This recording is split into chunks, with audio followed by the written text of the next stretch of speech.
Good afternoon, everybody. Welcome to Modern Barber Upskills. This is a Modern Barber Masterclass supported by Fabulous Pro. Today we're going to be chatting about modern mullets and the North-South men's hair trends divide with Cutthroat Pete. We're going to be talking to Pete about men's hair trends and fashion and whether there really is a North-South divide when it comes to style. Plus, he's going to be doing a live demo of a modern mullet that's 2021 appropriate. Hello, Pete. Hello, everyone. Hey, good to see you. I am so excited about this mullet tutorial. I'm a fan. I know they're quite divisive, but can you first kind of introduce what makes this version of the mullet 2021 kind of appropriate? Why are they back in trend? Is it kind of an ironic thing? What's going on? I just feel with obviously 2020 was absolutely crazy. You know, we were all stuck at home, and so many people couldn't get a haircut that they decided to grow the hair out, or shave it all off. So one way or the other. That's it. Yeah. So for the fellas who've decided to grow the hair out, they're looking for something cool to do with it, something different. I've seen some home done mullets, which are a bit crazy. But you know, it's each to their own. But yeah, in the weeks that we have been allowed to be open, you know, I've seen a small growing trend up in the north. But you know, like I said to you before we did this, I do know in London, you know, we see fashions happen down in London, hair fashions, clothing fashions, and you know, it tends to trickle up here after about 6 months, maybe a year sometimes. So yeah, you know, I feel like it could catch on up here. It's one of them haircuts. It's, you know, it's a Marmite haircut for customers and for barbers. Like a lot of barbers I know don't like doing a mullet. But you know, from back when I was just starting out as a barber in the early 2000s, they were in trend then, and I used to do a lot of them. I used to have one myself. Nice. So I do know that, you know, there is going to be people that are wanting this haircut. So yeah, it's just great to be able to do them. And you know, it's, you know, if you want to do a fade, you know, if you enjoy doing fades, you can execute that into a mullet. If you enjoy doing longer hair, you know, obviously you can use them skills on a mullet. It's just a bit of a cool haircut to do. It keeps things fun. And you know, for the people who are going to have a mullet, it's great for them because it's, as I say, it's fun. You know, it can look cool, it can look smart. You can dress it up, dress it down. So yeah, that was why, you know, I decided to go for this haircut today. Sweet. So do you want to tell us a little bit about what you've prepped and kind of your first steps in making a mullet? Yeah, so basically before we've come live today, I've sectioned my model's hair off. I've made a horseshoe parting around the top section of the hair, just separating the sides from the top. And then in this back sort of crown area, I've made a separate section there because with mullets, you need to connect the short hair on the top to the long hair at the back. And I always feel like this kind of area around the crown is one that people can struggle with when they're going to do a mullet haircut. Again, as I say, I've sectioned off the sides of the hair because this area I'm going to use clippers, and then I'm going to show you how I transition from a clipper cut on the sides into the long hair at the back. So yeah, I just feel like this sectioning pattern is really easy to do. It took me literally seconds, you know, to put the hair into this kind of sectioning pattern. It's a basic, simple sectioning pattern. And the great thing about this training head that I'm using, if someone hasn't had the haircut for, you know, maybe 6 months, touching on a year, the hair is probably going to be around this length. So, you know, this is kind of the length that people are going to be coming to you with and asking for a mullet haircut. I do know the odd person, you know, some people, will approach you and want to grow the hair into that kind of style. It is a little bit trickier to do, but you know, you've just got to explain to your client that they're going to obviously need to grow the back of the hair out, and up until the point that gets long enough, you can maybe just maintain the sides around the temples, around the sideburns, and just let everything else grow out. So yeah, I've pre-cut the back. I've cut the back with my razor and razor and a comb. I've worked in square layers through the back, and I'm going to go in and texture the back a little bit more towards the end. But with the back, we want it to kind of be really loose, and if you know, mullets work great on wavy hair. So this training head's got wavy hair, so that's perfect. So yeah, as I say, I've razor cut it because with a mullet, it's got to be loose. It's got to be, you know, cool. we don't want any straight lines, we don't want any hard lines through this back area because, you know, as they say, it's business in the front and party in the back. Yeah. So yeah, this is just nice and loose at the back. I've cut that really loose, and I say I put a little bit of texture in there, but I'll add a little bit more before we dry the hair off and style it. Cool. And sorry, go on. You kind of mentioned that barbers don't love doing mullets. Yeah. Why do you think that is? Is that because they don't like the actual style, or is it because of the execution is a little more technical? Because they don't. I think it's more because they don't like the style. You know, a couple of friends of mine who are barbers say, wow, I hate mullets, but you know, they're the same guys that hate top knots, and you know, guys they don't really like doing longer hair. So I suppose maybe that's just, you know, their thing. They're more of traditional who enjoy doing, you know, short back and sides or fades and stuff like that. As I say, my path into barbering was quite a creative path. So I was working in a salon in Liverpool. It was really creative. It was like we did loads of colour, did loads of, you know, these asymmetric haircuts and mullets and stuff. So that's kind of always been my interest and my bit of fun in the job. Real. So yeah, I'm just going to start off by, as I say, cutting these side sections in. Clipper over comb, really easy technique to use. Going to go for like a nice square shape through the sides, and then through the top area, I'm going to put a lot of texture through the top, take it down to about maybe 2 inches, 2.5 inches length on the top. Going to keep a small fringe so that you can either wear it down and across a little bit, or you can push it up and show off the texture through the top. And then, as I say, as we're closing off, I'll connect the top into the back. I'll put some texture through the back of the hair, and then I'll show you how to go about styling it. But as I say, it's a really loose kind of haircut. It's really relaxed. You know, there's no major, you don't need straighteners or you don't need anything major apart from, you know, the haircut is everything with a mullet. You don't need a lot of product or anything like that. It's more just, if you execute the mullet well, then it'll look great and it'll be dead easy, low maintenance for the person wearing it. Bro. And talking of the person wearing it, do you think it takes a certain type of person to wear a mullet? Do you think it has to be done with a certain sense of irony? Yeah, definitely. You know, like I always talk about it when I work with Babyless on stage, and we talk about like how we've come up with a look or how, you know, who would wear this haircut. I'm guessing the kind of person that would wear this haircut would be quite relaxed in themselves, you know, quite confident in themselves, because people are going to look at you when you've got this haircut. You know, if you're walking down the street, especially up north in Liverpool, if you walk around with a mullet, then, you know, people are going to look at you and you know, admire your haircut or maybe hate it. But, you know, you've got to have the confidence to be able to wear this haircut. And yeah, so I think someone who's really confident, someone who hasn't got too much of a formal job. Okay, yeah. You know, if you're a solicitor or a lawyer or a barrister or a banker or something like that, then you might not get away with wearing this kind of haircut. So someone who's got like Zoom, it's quite a useful cut, isn't it? Because you can just be straight on. Yeah. The sisters might get away with it. I was doing some reading the other night because I knew I was doing this, and I was just reading into different people's views on mullets and stuff, and really, that's what people were saying. They were saying it's an amazing haircut for people who have to work from home because you know, you can sit there in front of your computer and look really smart, and then when you come off Zoom, you've got a big shaggy bit at the back. So can you talk us a little bit about the tools that you're using today? Yeah, so I've been working with Babyless now for the past 3 years, and obviously when I started working with Babyless, I converted to my whole tool setup changed. I used to be with a different brand, and then obviously my whole tool setup changed, and I've solely used Babyless now for the past 3 years. Obviously the cordless, the clippers.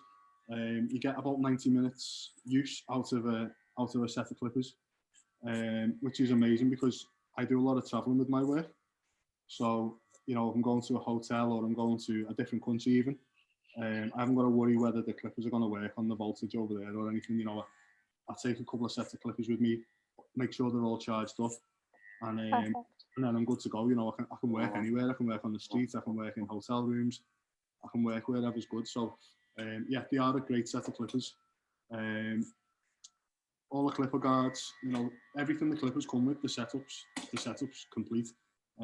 I do get a lot of messages asking me why I'd recommend people to switch over to Babyless. And one of the big factors for me is that it's a solid clipper. It's a full metal body. You drop them, you get bashed about in your bag, but they're solid. You know what I mean? You don't feel like they're going to break. The tapering lever has little notches, so when you're doing fades or any really tight, intricate work, you can work using these notches, and you don't forget where you are in a fade.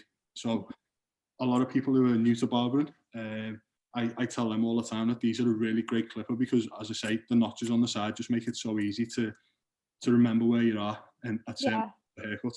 That makes total sense. Yeah, and for anything precision, that's a great point. I've got these carbon blades on mine that are really good. They're a different setup to what the clippers come with originally. But these are barberless carbon blades. They're a bit tighter than the blades that come on the actual clipper. So that's a great little upgrade that I've just done myself last year. And then I get a lot of questions as well about these rubber sleeves that sit over. These just add to the grip. I put mine over the on-off switch and it just kind of stops you knocking it on or off. And again, it protects them when they're in my bag and I'm traveling around with my clippers in my bag. But as I say, one of the greatest points for me is I can do, 2 or 3 haircuts with these before they'll need charging again. So it's great. They hold the charge very well and they're a great clipper. Cool. Lots of good hacks there for people to kind of take away and use. Thank you for explaining. So let's also talk about trends and your theory, which we've already touched on a little bit, about trends kind of catching on a little later outside of London and, fashion weeks and all that. Just want to reassure everyone watching that we're not trying to be regionalist, but we just kind of want to explore that idea a little more. Do you want to tell us what your thoughts are on that? Yeah, since I've been a barber, I've always been interested in fashion as well, like male fashion. So obviously looks and styles and stuff come from from fashion. So for years I've gone down to London for Men's London Fashion Week. I haven't actually attended the show. I've just been on the street. I love photography, so I'll go down and I'll take some street photography, and I'll have a look at what people are wearing and what predictions people have got for the season ahead. And a lot of the time, it's great for hair as well, because you can kind of make predictions as to where the hair world's going to go based on what people are wearing and what's big in the fashion world. So I was looking before Christmas mainly. I was doing a lot of reading about fashion and stuff, and I've seen a lot of 70s stuff coming back into fashion, like wide leg trousers for men and them kind of fits. So I feel like, again, the mullet will be a great haircut to bring back at this time when fashion's going that way. People are going for them looks. And as far as the divide goes, as I say, I spend as much time as I can in London. I've got clients that live down there, so I travel to see them when I'm allowed. And obviously it's the capital city. It's the biggest city in our country, and it's where a lot of things do start. That's why I like to spend time down there, because I like to see mullets, and I like to see new haircuts and things that are happening down in London. And it allows me to come back and say to my clients, well, at the moment in London, people are going for this kind of look, or fashion's looking this way down in London, so why don't you give this a little try? Do you find your clients are very open-minded or a little bit resistant, or do they trust you to know what's hot? Yeah, I've got a mixture of clients. So some of my clients are businessmen, some of my clients they work in really corporate jobs and stuff. So I'm lucky that I've got quite a closed client base. I don't really take on new clients. So I know all of my clients on a personal level, and I know, what they like to get up to in their free time. And I know what kind of fashion sense, what kind of fashion they're into, what they do in their own free time. So that allows me to kind of give them a pointer in the right direction when it comes to picking a haircut and stuff. But then, people will want to change. So sometimes people will sit down and just say, I want to change my hair, what do you suggest? And then they're putting their sole trust, in me to suggest something that will suit them and suit their lifestyle and stuff. So, they are open to, suggestions. And I have got some young, cool clients that are into trying different things out.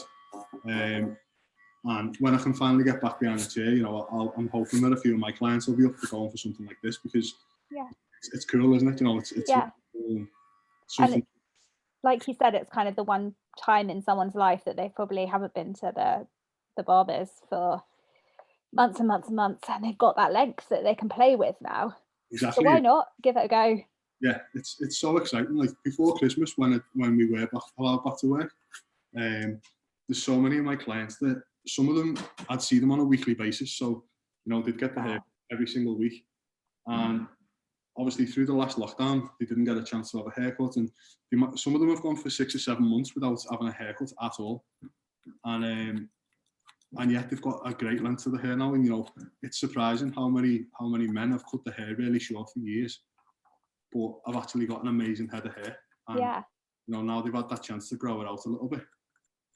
You can see how great the hair is, and they're absolutely made up, because in any normal circumstance they wouldn't have gone for 3 months or 4 months without a haircut, so they would never have had the opportunity to see what the hair looked like at that length. Yeah. And yeah, as you say, a lot of these fellas have never had long hair before, so they're coming to me and asking for suggestions on how they should style it, how they should have it cut. So yeah, it's going to be exciting for all barbers, I think, when we do get to go back to work, and our clients are looking for something new, for something different. Yeah, and they're looking for you for that inspiration as well. So that's it. Yeah. Where do you recommend people kind of look for style inspirations and trends? Obviously we've got Instagram now. It's incredible. You can go on Instagram, in your free time, and you can search whatever hashtag you want, and you can come across some incredible stuff that you 10 years ago you never would have had access to unless you'd have bought like GQ magazine or or gone to fashion shows and stuff. So there's so many resources and so many ideas available now just by looking on social media. So I always recommend people search certain hashtags, search men's fashion, search men's fashion predictions, and you'll always find really cool looks and really cool ideas that you can make your own, or you can use for inspiration. Become quite a lot more democratic in a way, hasn't it, in terms of yeah. So that's where I get a lot of my inspiration, social media. But I obviously also follow fashion designers on Instagram as well. So and I follow a lot of bloggers. I read blogs and stuff. So a lot of the bloggers I follow, they go to fashion shows, and that's their main interest, and they'll do predictions and stuff based on what they see at the shows, and as to what's going to be big in the seasons ahead. Would you agree that this year, more than ever, kind of TV, Netflix, kind of entertainment media has played a big part in getting trends to the masses than ever before? Yeah, massively. I'd say the past couple of years, like the likes of there's a show called Vikings. I've never actually watched it, but yeah, a lot of my clients, are they referencing it? Yeah, they were bringing pictures of this main guy off the Vikings show, telling me they wanted to look like that, which is cool. It's something totally different, and it's good that people are wanting to try new things out. But yeah, there's so many shows. Like a lot of these shows now as well are like films. I'm watching one called Godfather of Harlem on an American show, but yeah, that's set in the 60s, so it's really cool to see the fashion and the haircuts, and yeah, get some reference and some ideas from around them eras. Yeah, I know what you mean about them being so big budget that everything kind of feels like really high value production and like a film almost at the moment. So they've clearly all invested as well in hair and makeup and style and costume. It's incredible. The output's amazing. Yeah. Do you want to talk a little bit about taking care of your clippers and how often people should be kind of cleaning and maintaining them and that kind of thing? Yeah, so this is a bit of a mad subject, because I've had barbers come and work with me who, I haven't been a part of them becoming a barber initially. They've obviously done their training elsewhere, and they've asked me, would I service their clippers for them, or would I take their clippers apart and check them? And it's a mad one, because, as I say, for me, this was part of my apprenticeship. So when I was an apprentice, I had to one of the first things I learned was the barber who was teaching me how to cut hair. I used to take his clippers apart for him and service them and clean them out. And I'd do that. I'd take them apart once a week and I'd clean them out, you know, maybe a couple of times a week. And then in between haircuts, he was obviously using a hygiene spray and he was cleaning them off himself. So it's always been ingrained in me that you should really look after your tools, because at the end of the day, these are what make you your money. So yeah, I still do that now. I take my clippers apart once a week. Usually on my day off, I'll do it. It takes me, 15, 20 minutes. I'll take the blades off, I'll clean them out. I'll disinfect and sterilize all the inside of the clipper, and then I'll put them back together and I'll set the blades again. So I like my blades set really quite close. Not zero gap as such, not like really, really close, but I like them set a little bit closer than they are set when they come from the factory.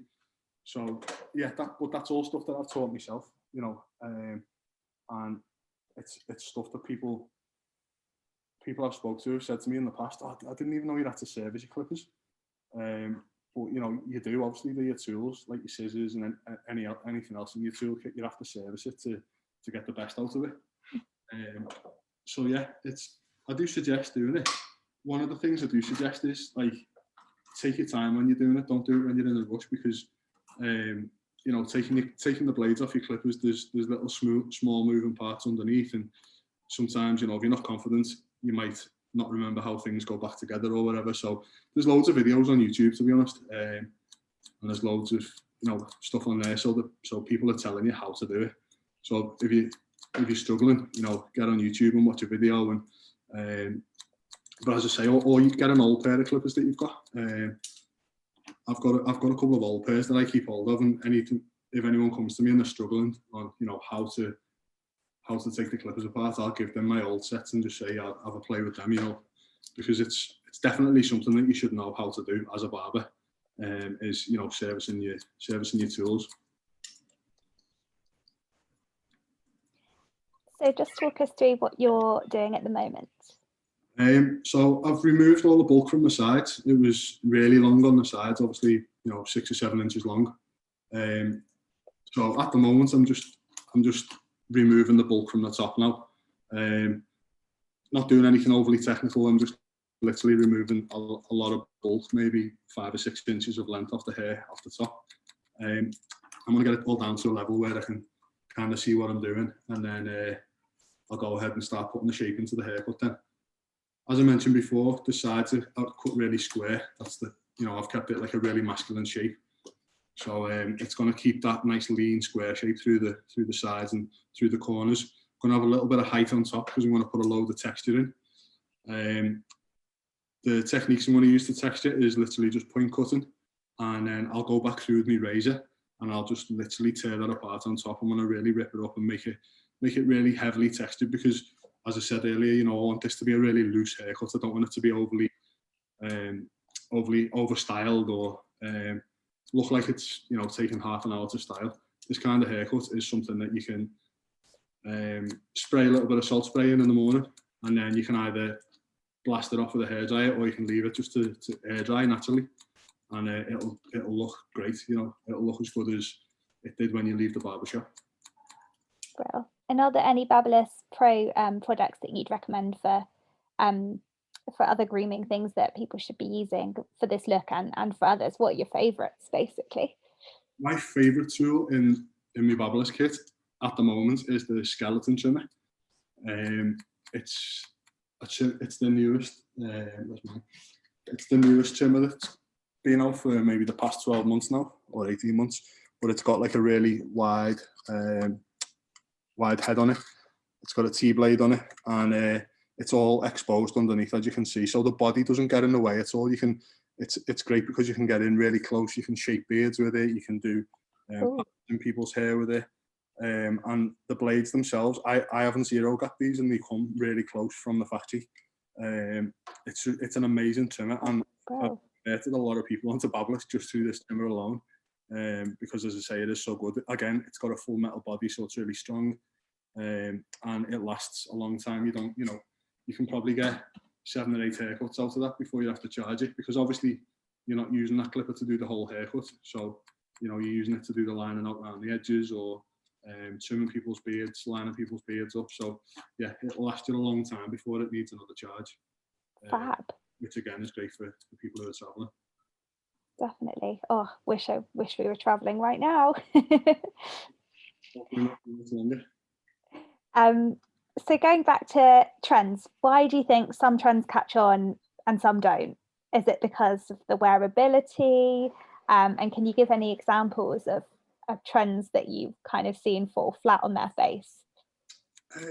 So I think trends catch on depending on an area, you know, an area of the country. So a lot of people I've seen wearing mullets at the moment are in East London. So you know, East London's really cool.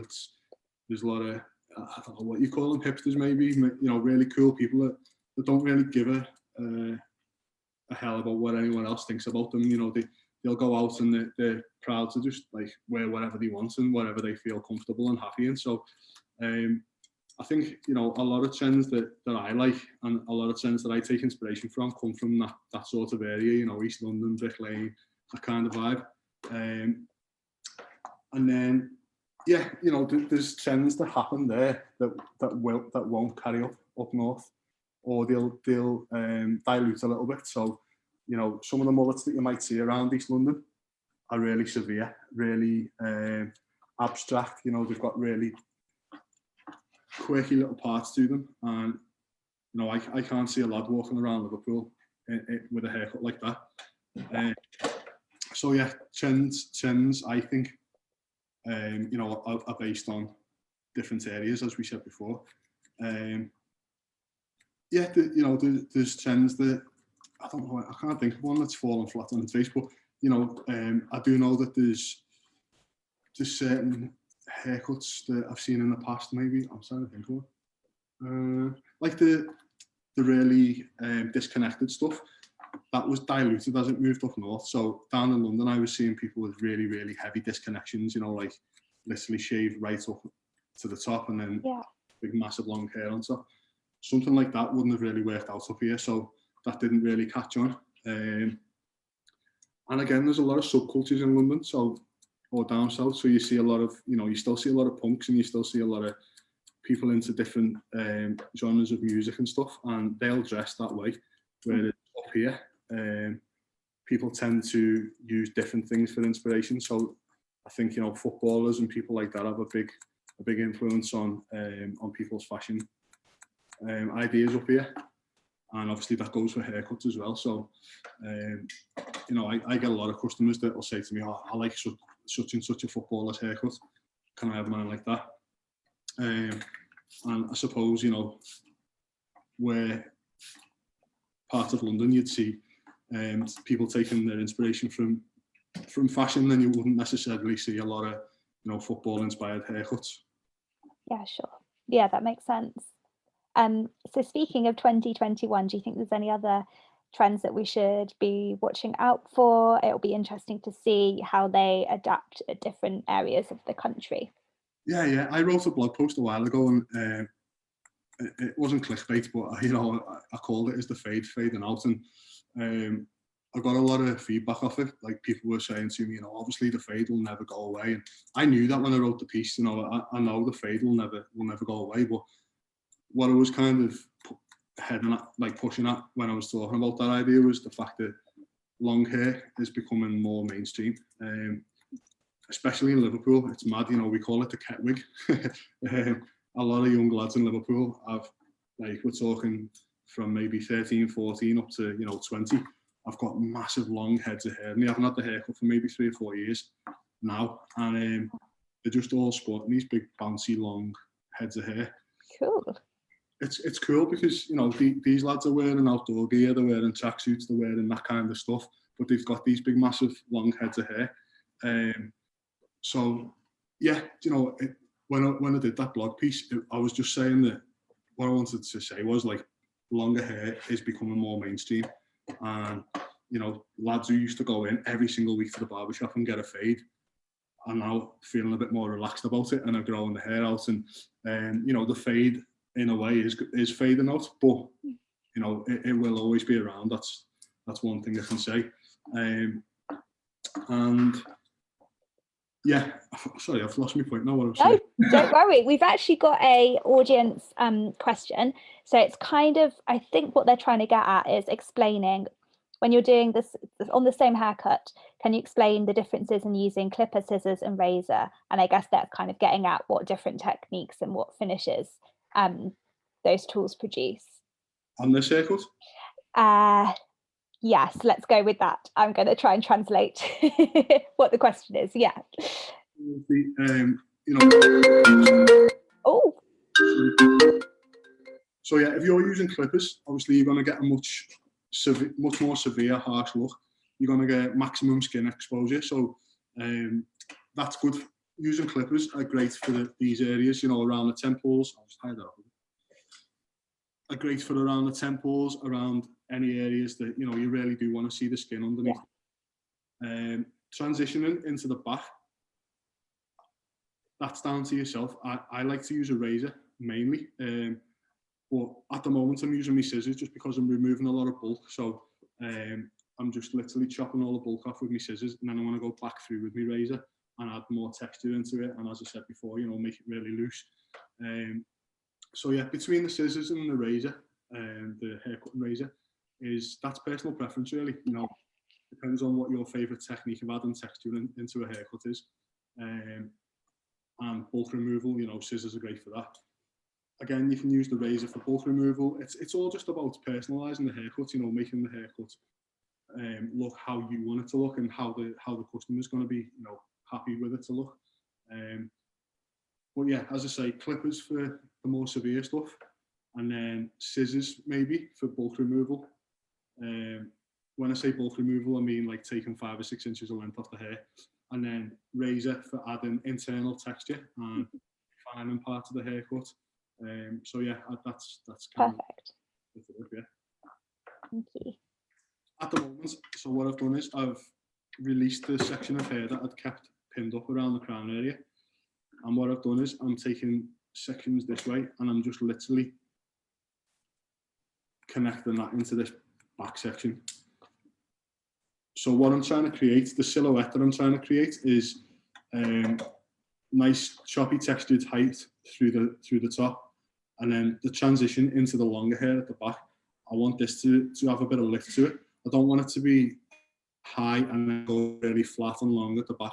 I want it to be height and volume around the crown. So the way I'm achieving that is cutting shorter layers in to transition from the top into the back. I've cut shorter layers in through that area, and I'm going to go through with the razor and add texture into that area, just so that when the person does, you know, style this haircut, you can literally just blast it with a hairdryer and you will get that root lift in that area, and then you'll obviously keep all this nice loose length through the back.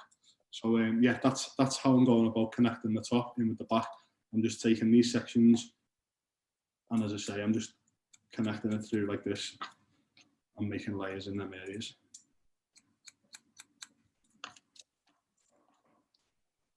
So just out of interest, with the north-south divide, where do you see the divide sitting? It's such a tricky one. I don't spend a lot of time in Birmingham. One of my best friends, Liam, who works with Babyless with me, and he lives in Birmingham, but I haven't spent a lot of time there, and I don't really know a lot of people from there. But you know, obviously that's the middle of the country, so yeah. I suppose you could use Birmingham as the. I'm from the Midlands, so I'm like, I always see that as it's the Midlands for a reason. That's the case. Would you say that's where the cut-off is? I think so. Well, some people say Watford Gap, don't they, on the M1? So. The difference between Liverpool and Manchester is massive. Like really, yeah. It's called the Northern Quarter, and it's very much like East London, like a Brick Lane kind of vibe. It's, you know, yeah, a lot of hipstery kind of people there. There's a lot of independent record shops. There's a lot of vintage shops, and yeah, you know, in Liverpool, there's not a definite area where kind of vibe. Where I'm based around this area of Liverpool, the Baltic Triangle area, it's really cool. It's quite creative. So, you know, there's a lot of like web designers, there's musicians, there's graphic designers. It's quite a creative area. So them kind of people are usually, you know, up for a little bit of bit of a change. I suppose it's because the job allows it, you know. So they're a bit more relaxed in what they'll be up for with the haircuts and stuff. But for the rest of Liverpool, everyone's really clean cut. Everyone likes to look really smart. And even though I said before, you know, the lads who have really grown their hair out, they're still dressed really clean looking, you know. They'll wear tracksuits or, you know, outdoor gear, and they always look, you know, immaculate. So yeah, it is a lot harder in Liverpool to find people that are up for going for a haircut like this. Do you know what I mean? I'll probably end up doing these kind of haircuts on clients of mine that do travel over from Manchester, or, you know, that do come from London. So a typical, you know, Liverpool lad, you might not find wears a mullet. Oh, I don't know, wait a couple of years.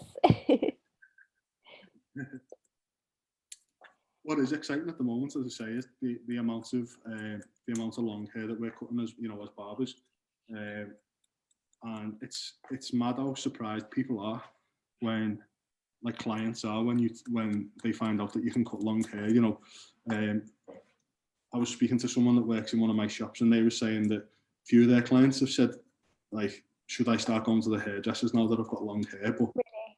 yeah, it's you know, that was something that actually happened in the 60s and 70s, wasn't it? You know, when the Beatles were started wearing like the bowl cut and stuff. A lot of men stopped going to barbershops and ended up going to, you know, ladies' salons, ladies' hairdressers. But, you know, what I've found is a lot more barbers enjoy long hair now. A lot of barbers are wanting to cut long hair rather than standing doing fades all day. It just keeps the job more interesting. And, you know, I feel like if you can offer, you know, men's hairdressing as well as barbering to your client, it just gives people more of a reason to come to your barbershop as well. Definitely. And how are you doing with the cut now? Are you in the final kind of process of it, or? More or less, yeah. I'm just Yeah. making sure that the shape is pretty much how I want it to be. And then the main bit I'm going to do now is go back through with the razor and just add some texture through. Brilliant.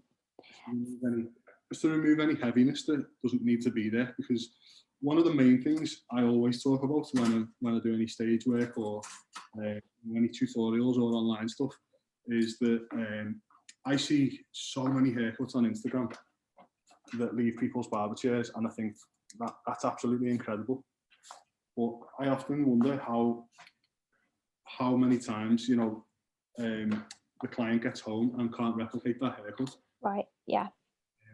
So that's a big thing that, you know, anybody that I do train or give tutoring to or anything like that, I always say that educating your clients on how to achieve the look themselves, and being conscious of that when you're actually doing the haircut is a big thing, because, you know, it's all fine and well giving someone an amazing haircut and making them look amazing when they leave the barbershop, but then if they wake up the next morning, have a shower, wash their hair, and they haven't got a clue what to do with it. Yeah. And, you know, they might as well have gone somewhere and, you know, paid a lot less money for a haircut. And yeah, I just feel that that's part of my service anyway, for the price I charge. I like to educate my clients. I like to show them how to use a hairdryer and how to achieve the look that I've given them. And as I say, I'm conscious of that when I'm doing the actual haircut as well. So I know that by using a razor, I can put texture into the hair, deep inside the hair. And all my clients will do is have to, you know, ruffle the fingers through the haircut, and it'll look nice and textured, and it'll be dead easy for them to replicate. Rather than them having to get a brush out and, you know, start giving themselves a full blow dry every morning. And me personally, I prefer giving natural looking haircuts as opposed to anything overly done. But as I say, that's just, you know, my personal preference. That I'm not saying that people who do the opposite to that are bad or anything like that. That's just, you know, that's my personal preference. The amazing thing is with us as barbers that everyone has preferences like that, and that's what, you know, that's why we have client bases, because our clients know how we cut hair and, you know, what our styles are as barbers, what haircuts we like doing, and, you know, your clients will come to you because of that. So, it's gaining that loyalty, isn't it, and the trust as well of the client that they can create their haircut at home just as you've done in the barbershop. Yeah, definitely. You know, as I say, it's part of the service. If someone sits down in my chair, then they not only get a haircut, they get to tell me all the problems, they get to, they get to talk to me for an hour and 15 minutes, and then at the end they get a little lesson on how to style the hair. So that's just always been the case in my situation. That's just always been the case.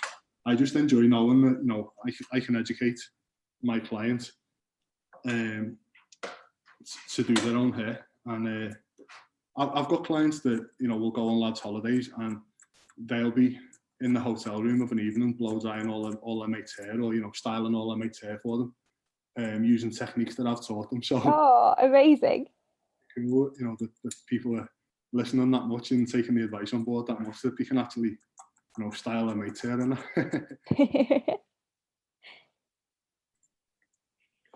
so yeah, the transition between the shaved area of the hair and the long area of the hair, that's where a lot of people get stuck. And I remember years ago when as I say, the last time mullets were a bit of a fashion thing, I used to always have a look at this bit when I seen mullets done by other people, and just see how other people went about connecting this area.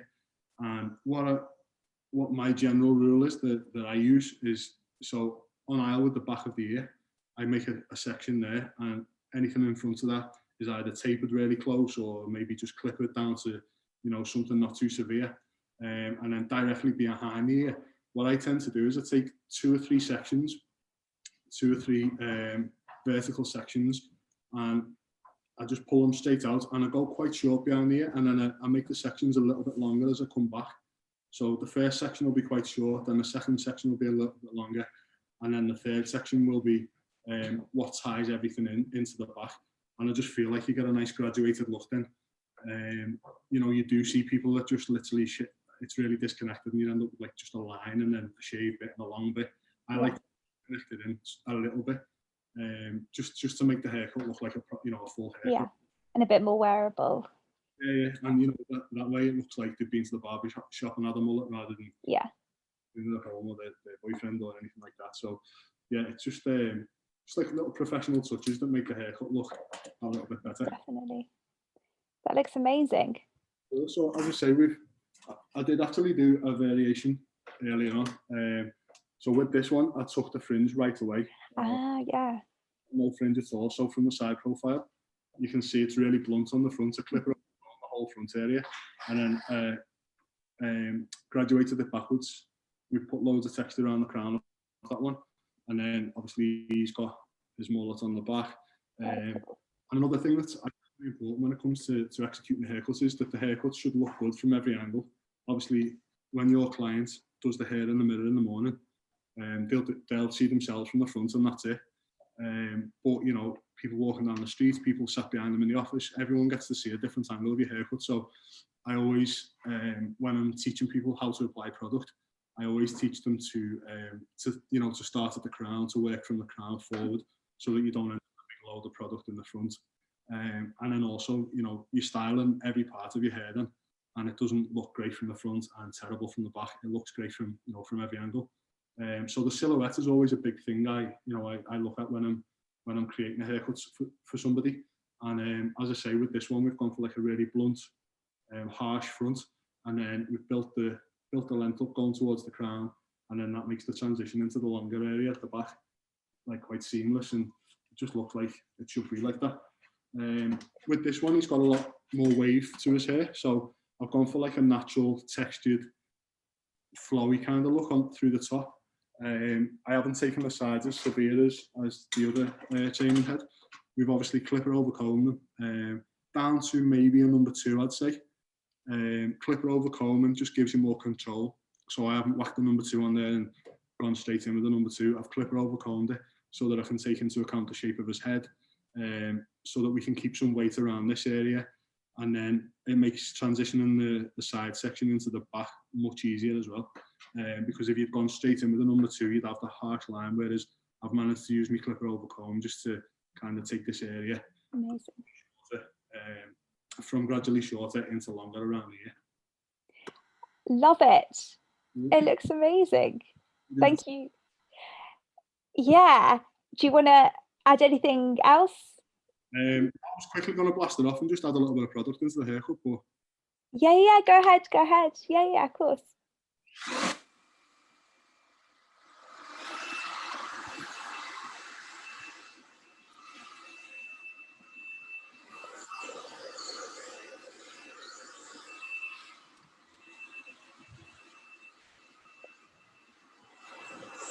I know we were talking earlier about the dolly heads and how creepy they are.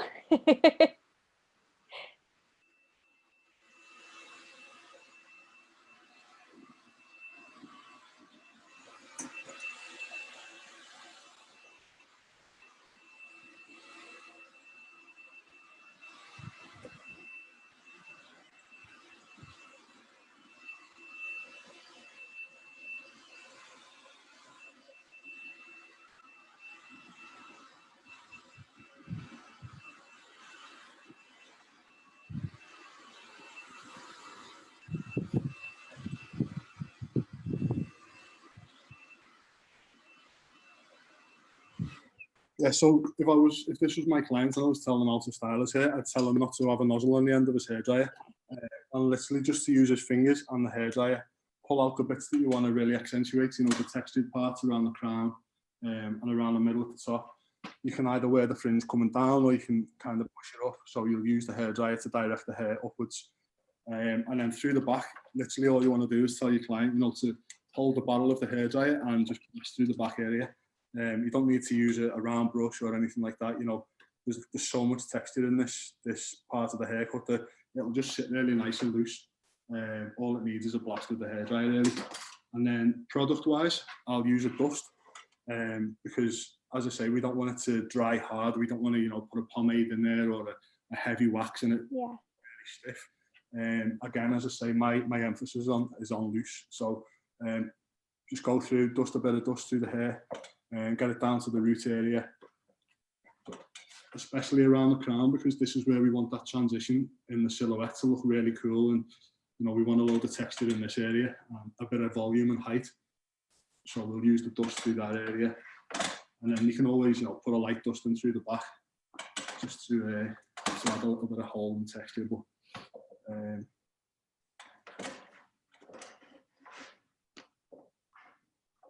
that looks so amazing considering it's just hairdryer powder. I feel like that's such a achievable look for a client at home, and it's all kind of based upon that amazing cut. If you've got an amazing cut, you can it's so easy, you know, to give somebody a haircut that doesn't require half an hour's worth of maintenance in the morning. You know, you shampoo, condition, something like this, and then quick blast with the hairdryer. If you don't want to blast it off with the hairdryer, you can always tell someone to add some texture spray into it, some salt spray, rub that right down to the roots, kind of push it into its general shape, and then leave the house, you know, and it'll just naturally air dry into this nice wavy textured finish. Yeah.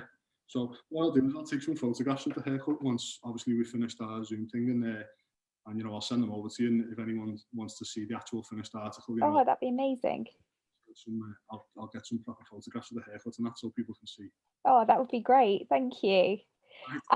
Thank you so much, Pete, for that amazing session. It was so lovely to see hair being done, and you clearly in your element doing it as well. Like, love a cheeky mullet.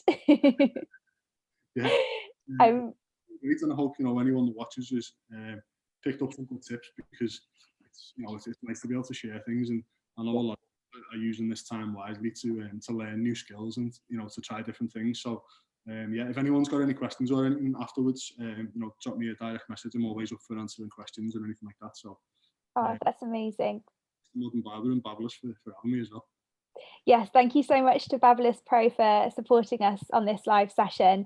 And yeah, like Pete said, if you've got any questions or comments, we've had loads of positive feedback so far. So that's really great. People loving the look. So do get in touch with either Modern Barber or Pete, and we will get those questions answered for you. Have a lovely rest of your day. So nice to see you. Take care. Thank you. Bye, Pete. Bye.